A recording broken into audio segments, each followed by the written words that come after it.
The reservation was for 7 o'clock at Bellissimo, the upscale Italian restaurant chain that had locations in 12 states. My mother's 62nd birthday and my sister Rachel had insisted on somewhere nice for once. I arrived 10 minutes early, wearing a simple black dress I'd purchased 3 years ago. Nothing flashy. Nothing that screamed money. Just clean lines and good fabric that would last. Rachel was already there with her husband David, both dressed like they were attending a gala. Rachel wore a designer dress with the label prominently displayed, and David had on what was probably a $2,000 suit. They sat at the table looking at their phones, Rachel's new Hermès bag placed carefully on the chair beside her where everyone could see it. "Oh good you're here," Rachel said when she spotted me. She didn't stand up. "We already ordered wine. The expensive one. Hope that's okay." "Of course." My brother Jason arrived next with his girlfriend Melissa. Jason worked in pharmaceutical sales and never let anyone forget it. Melissa was a dental hygienist who'd recently started getting lip fillers and posting about them constantly on Instagram. "Wow, Bellissimo," Jason said, looking around appreciatively. "Splurging tonight, Rachel? It's Mom's birthday. She deserves it." Rachel smiled. "Besides, David just closed a huge deal. We can afford it." Mom arrived last, looking slightly overwhelmed by the restaurant's elegant interior. She'd worn her good dress, the one she saved for weddings and funerals. Dad had passed away 4 years ago, and Mom still wasn't comfortable with expensive things. She'd grown up poor and never quite shook the feeling that nice restaurants weren't for people like us. "Oh honey," Mom said to Rachel, "this is too much. We could have gone too." "Nonsense, Mom. You only turned 62 once." Rachel pulled out Mom's chair. "Besides, we wanted somewhere special." I sat down quietly at the end of the table. The seat they always gave me, the one by the kitchen door where servers rushed past constantly. Close enough to be included, far enough to be forgotten. The server appeared with menus. "Good evening, everyone. Welcome to Bellissimo. Can I start you off with some drinks?" Jason ordered a $90 bottle of wine. Melissa got a cocktail. David ordered scotch. Rachel asked for sparkling water with extra lemon, not lime. The server looked at me. "And for you, ma'am? Just water is fine." "Thank you." Rachel laughed. "Water. Of course." She turned to the server. "My sister is very practical." The server smiled politely and left. "So, Amber," David said, using the tone people use when they're about to ask a question they already think they know the answer to. "Still doing the restaurant consulting thing?" "Yes. Must be tough in this economy. How many clients do you have right now?" "It varies." Rachel leaned forward. Amber's being modest. "He probably has, 2 or 3 restaurants you're advising. That's not bad for someone who—" "I do okay," I said quietly. The menus arrived. I watched everyone's eyes widen at the prices. Appetizers ranged from $18 to $34. Entrees started at $42 and went up to $89 for the signature osso buco. "Jesus," Jason muttered. "Didn't realize this place was this expensive." Rachel's smile tightened. "It's fine. It's Mom's birthday." Mom was looking at the menu with visible distress. She turned it over, maybe hoping to find a cheaper section on the back. "Maybe I could just get a salad." "Mom, no," Rachel said firmly. "Order whatever you want."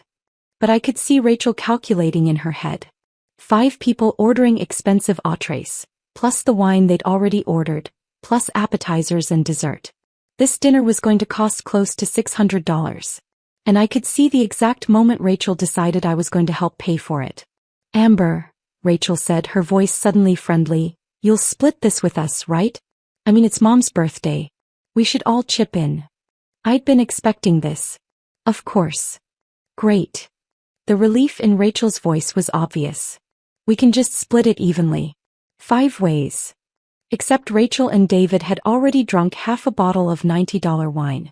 And I knew exactly what was coming. Rachel would order the most expensive thing on the menu, then suggest we split the bill equally. It was her standard move. The server returned. "Are we ready to order?"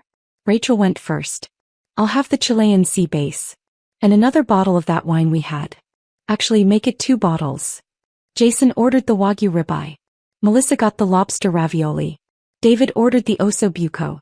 Mom, still looking uncomfortable, ordered the second cheapest pasta on the menu. The server looked at me. And for you. I was scanning the menu when Rachel interrupted. Oh, Amber. Maybe you should look at something more moderate? I know restaurant consulting doesn't pay as much as corporate work. Everyone turned to look at me. The prices here are pretty steep, Jason added. No shame in getting something simpler. The pasta is supposed to be good. Actually, Melissa said, trying to be helpful, I think there's an Olive Garden like 10 minutes from here. If you're more comfortable with. This place is too expensive for you, Rachel said, her voice dripping with concern that wasn't really concern at all. Stick to fast food. Seriously, Amber, we won't judge you for eating somewhere else. Mom looked mortified. Rachel, don't. I'm just being realistic, Mom. Amber works in restaurant consulting. She probably knows better than anyone that places like this are outside her budget. Rachel turned back to me with a smile. There's no shame in it. We all have different income levels. I smiled and kept browsing the menu.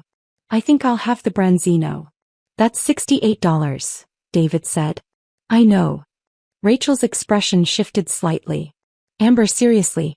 You don't have to try to keep up with us. We make good money. You make consultant money. It's different. I'm aware. Then maybe you should. She stopped talking because the regional manager was approaching our table. James Mitchell was 52, had been with the company for 8 years, and currently oversaw all 47 Bellissimo locations in the Midwest region. I'd promoted him to regional manager 14 months ago after the previous RM retired. Good evening, he said, his voice professionally warm. Then he saw me and stopped walking. Miss Chin. I gave him a small smile. Hi, James. His eyes went wide. Ma'am, I'm so sorry. I didn't know you were dining with us tonight. If I'd known, I would have prepared. It's fine, James. I'm just here for my mother's birthday.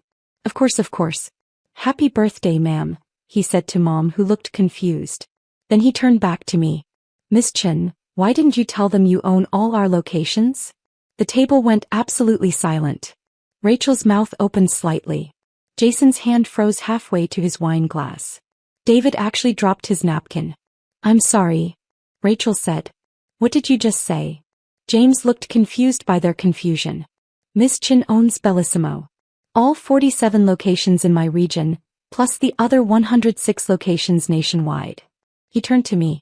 Did you want your usual table? I can have it prepared in just a few minutes. And the chef would like to prepare something special if you'd like to. That won't be necessary, James. We're fine right here. Are you certain? Because your usual table has much more privacy and... Here is perfect. He nodded, still looking uncertain. Of course. Please let me know if you need anything. Anything at all. He turned to the server who'd been taking our order. Marcos, Miss Chen's entire party eats free tonight. Add it to my comp account. Yes, sir. James left. Marcos stood there awkwardly, his pen hovering over his notepad. The silence at the table was deafening. Finally, Jason spoke. Did he just say you own this restaurant? The chain, I corrected. All 153 locations. That's... Melissa did the math in her head and gave up. How is that possible? I bought it last year. Rachel's face had gone white. You bought an entire restaurant chain. Yes. How much does a restaurant chain cost? Jason asked. This one was $47 million. Mom made a small sound. I couldn't tell if it was a gasp or a cough. $47 million. David repeated slowly. You have $47 million. I had enough for the down payment. The rest is financed. But yes. Rachel was staring at me like she'd never seen me before. But you're a restaurant consultant. I consult on restaurants I'm considering acquiring. Then I acquire them. Then I hire people to run them. How long have you been doing this? Buying restaurants? About 6 years. Bellissimo was my largest purchase, but I own 4 other chains. Fast casual concepts mostly. 2 breakfast places, a burger chain, and a Mediterranean fast casual operation. The server, Marcos, was trying very hard to pretend he wasn't listening to every word. Ma'am, he said carefully, should I still take your order? Or would you prefer? Take the order, please. Everything is planned. The branzino for you? Yes. And Marcos? Make sure my family orders anything they want. Appetizers, desserts, wine. Whatever they'd like. Of course, ma'am. After Marcos left, Rachel found her voice again. This is insane. You can't possibly own this chain. You drive a Honda. A paid-off Honda that gets excellent gas mileage. You live in that tiny apartment. A paid-off condo. 1,800 square feet. It suits me. Jason was scrolling on his phone. Holy shit. Bellissimo pulled in $67 million in revenue last year. $71 million, I corrected. The article you're reading is from 18 months ago. And you own it. I own 78% of it. The remaining shares are held by the executive team as performance incentives. Mom hadn't said anything. She just sat there looking at me like she'd discovered I had superpowers. David, who worked in finance, was doing calculations. If you own 78% of a company generating $71 million annually, and if the profit margins in this industry are around 6 to 8%, then you're personally taking home about $4.2 million per year from Bellissimo alone, I said. Plus revenue from the other chains. How much total? Jason asked. Last year? About $8.3 million. Rachel's wine glass slipped. She caught it before it fell, but wine splashed onto the white tablecloth. She didn't seem to notice. $8 million. Per year. Last year. This year is tracking higher. Melissa's voice was small. And you let us. We were telling you about our expenses. Our mortgage. Jason's car payment. And you just listened, I said. As your family. And I wanted to hear about your lives. The appetizers arrived. Burrata for the table, calamari, carpaccio. Marcos set them down carefully, asked if we needed anything else and retreated quickly. No one touched the food. Amber, Mom said softly. It was the first time she'd spoken since James revealed everything. Honey, why didn't you tell us? Would you have believed me? Rachel made a sound that might have been a laugh or a sob. No. God, no. If you told us you owned Bellissimo, we would have thought you were delusional.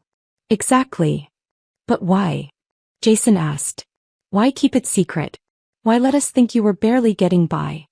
I never said I was barely getting by. You all assumed it. David was still staring at his phone. The business journals call you the silent acquirer. They say you've revolutionized casual dining acquisition strategy by focusing on undervalued chains with strong fundamentals. The writers at Restaurant Business Weekly have a flair for drama. There's an entire article about how you bought Bellissimo for $20 million under market value because you identified cost-cutting opportunities no one else saw. The previous owners were operating at 73% efficiency. I knew we could get to 89% within 18 months. We hit 91% last quarter. Rachel was shaking her head slowly. I told you to stick to fast food. You did. I said this place was too expensive for you. You did say that. Oh my God. She buried her face in her hands. I'm the worst person alive. You're not, I said gently. You just made assumptions based on incomplete information. I told the woman who owns this restaurant chain that she couldn't afford to eat here. Jason started laughing. It began as a chuckle and built into genuine laughter. Rachel told our sister, who owns 153 restaurants, to go to Olive Garden. It's not funny, Rachel said, but her lips were twitching. It's a little funny, Melissa said. Even David cracked a smile.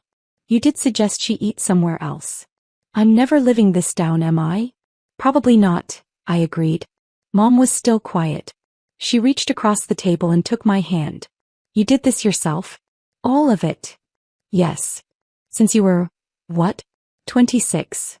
I bought my first restaurant at 27. A struggling breakfast place that was 2 months from bankruptcy. I turned it around, sold it for profit, and used that money for the next acquisition. And now you're 33. With 5 restaurant chains, 17 individual restaurant locations not part of chains, and a consulting firm that advises other buyers. You're rich, Jason said. I'm comfortable.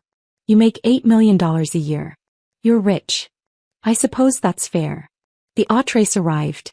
The branzino for me, the sea base for Rachel, the ribeye for Jason.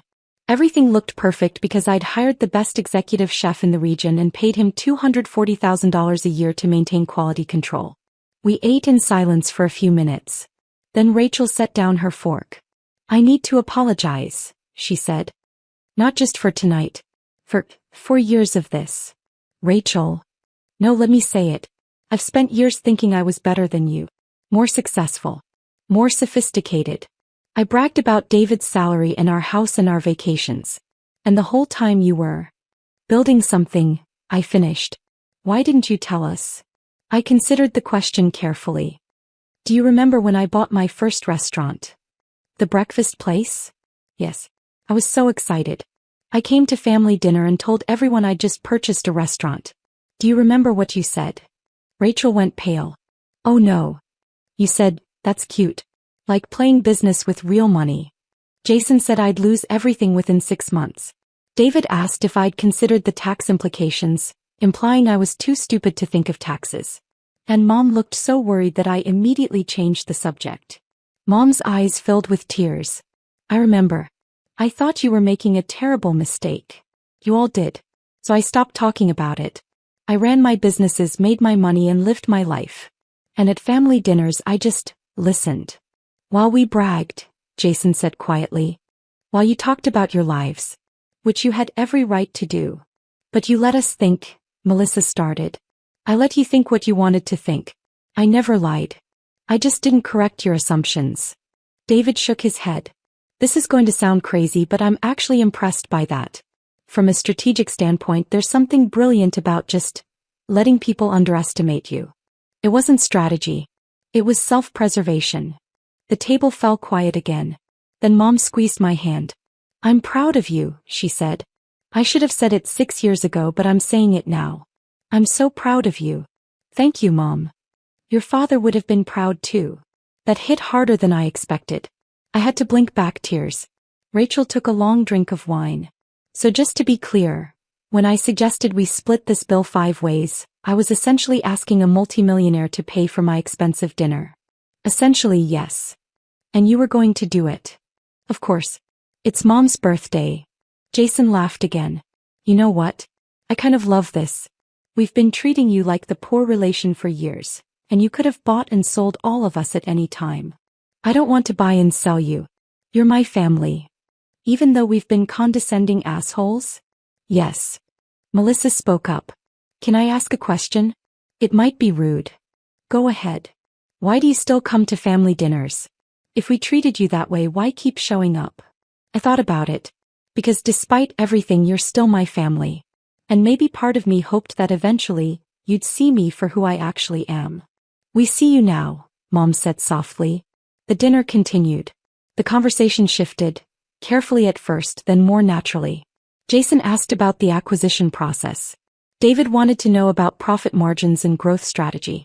Melissa asked if I ever got to try all the food at my restaurants. Rachel was quiet for most of the meal. Finally, as dessert arrived, tiramisu for the table on the house, she looked at me. "I'm sorry," she said. "For all of it. For assuming. For judging. For treating you like you were less than. I forgive you. Just like that. Just like that." "Why?" "Because holding grudges is exhausting. And because you're my sister." She wiped her eyes. "I'm such an idiot." "You're not. You just learned something tonight." "What's that?" "That success doesn't always look like what you expect it to look like." James appeared again as we were finishing dessert. "Miss Chin, I wanted to personally ensure everything was satisfactory." "Everything was perfect, James.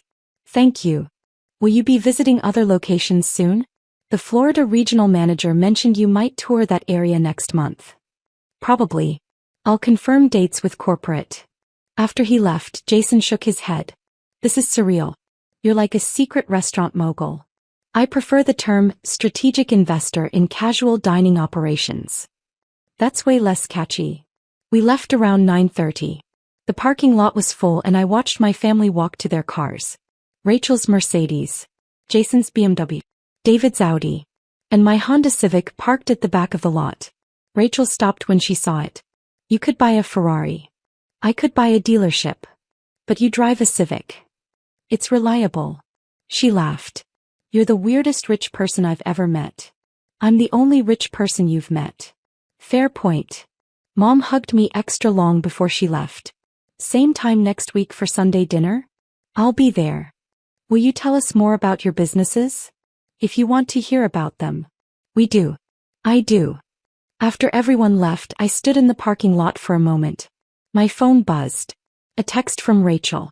Thank you for not making us feel like total idiots tonight. Even though we deserved it. I texted back, you're welcome. See you Sunday. Another text came through. From Jason this time. Quick question, are you hiring? I smiled and put my phone away. The next morning, I woke up to 17 missed calls and 34 text messages. All from family members. Not just my immediate family, cousins, aunts, uncles, people I hadn't heard from in years. All suddenly very interested in how I was doing. I responded to Mom's text and ignored the rest. Sunday dinner that week was different.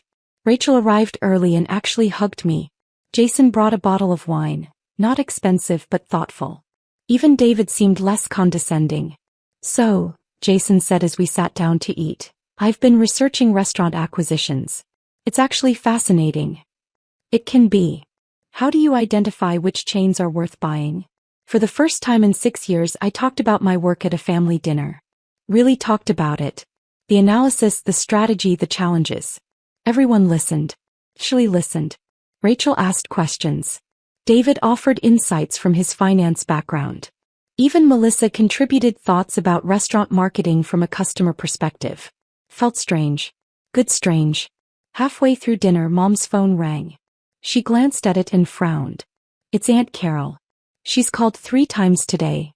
She texted me too, Rachel said. Asking about you, Amber. Me. She heard about the restaurant thing. She wants to reconnect. Rachel made air quotes. Also, she mentioned that Uncle Jim's construction business needs investors. I sighed. Here we go. Over the next 2 weeks, I heard from 27 relatives I hadn't spoken to in years. All with business ideas. All needing investors. All suddenly remembering how close we used to be. I said no to all of them. The only family dinner invitation I accepted was from Mom. And Rachel, who'd started calling every few days just to talk. Not about money or business. His life. I've been thinking, Rachel said during one call, about how much time we wasted. Wasted how? Being jealous of things that didn't matter.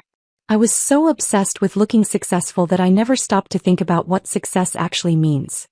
And now I think maybe success is having enough. Not needing to prove anything to anyone. That's very wise. I learned it from my little sister who drives a Honda and owns 5 restaurant chains. 3 months after the birthday dinner, James called me. Miss Chin, we have a situation at the downtown location. What kind of situation? Your sister is here. She's arguing with the manager about a bill. I closed my laptop. I'll be right there. When I arrived, Rachel was standing at the host stand, her face red, arguing with Marco, the assistant manager I'd hired 6 months ago. Rachel. She turned. Amber. Thank God. Tell this guy who I am. What's going on? Marco looked relieved to see me. Miss Chin, I apologize. This woman claims she's your sister and should eat for free, but we have no record of. Wait, I said.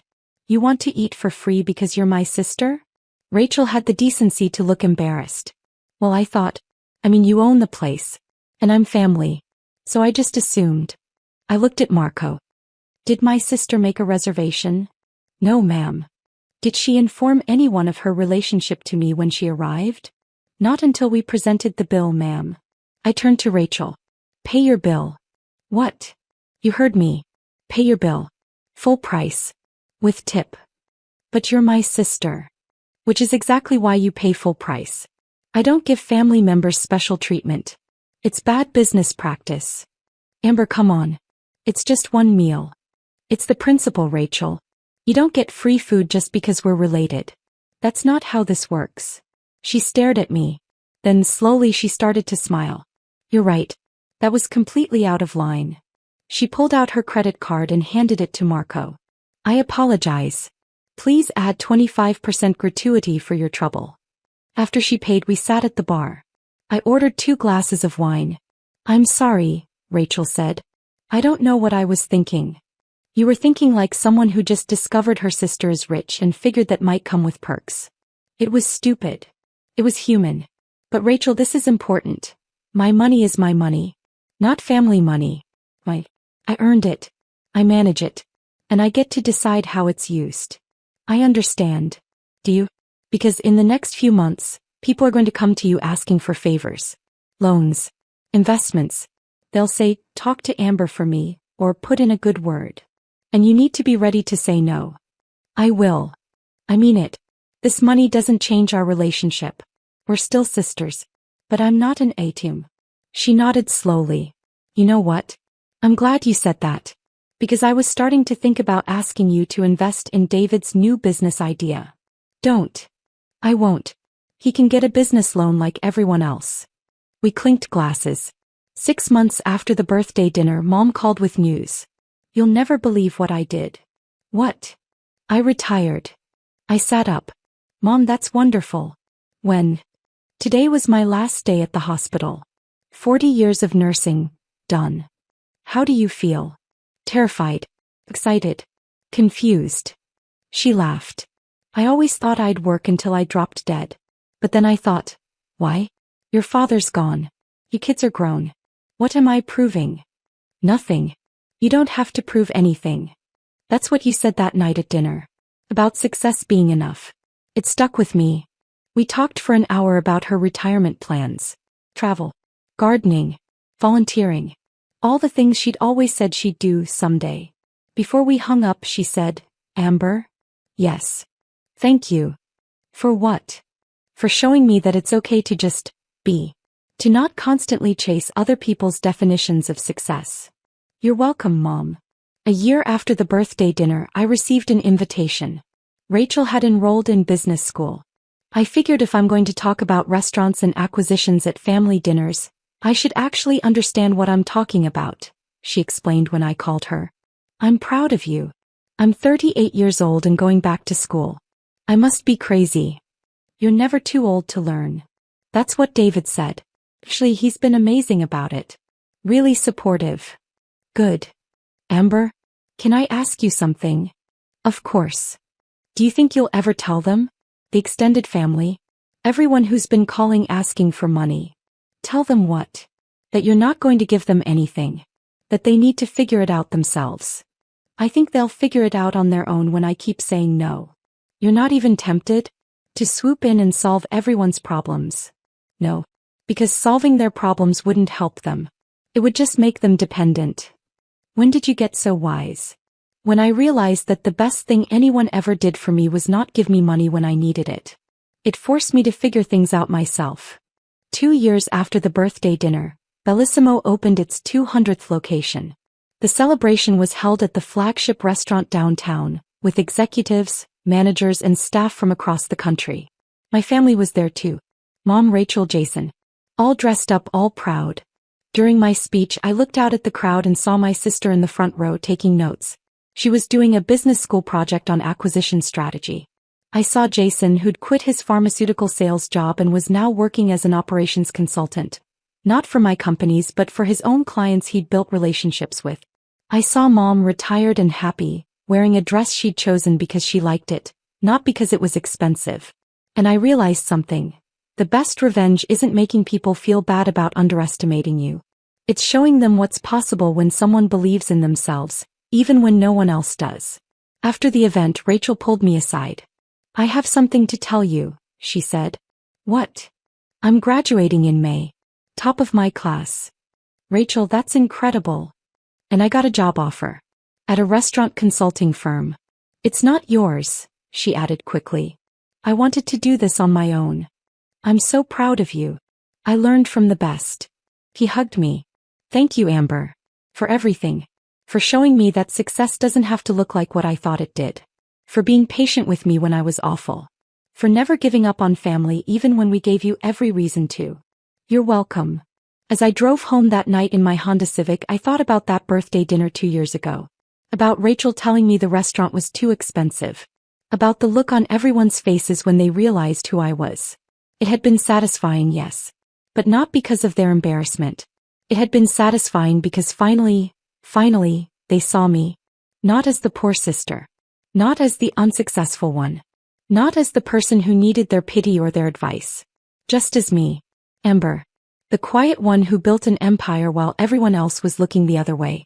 And that, I realized, was worth more than all the restaurants in the world.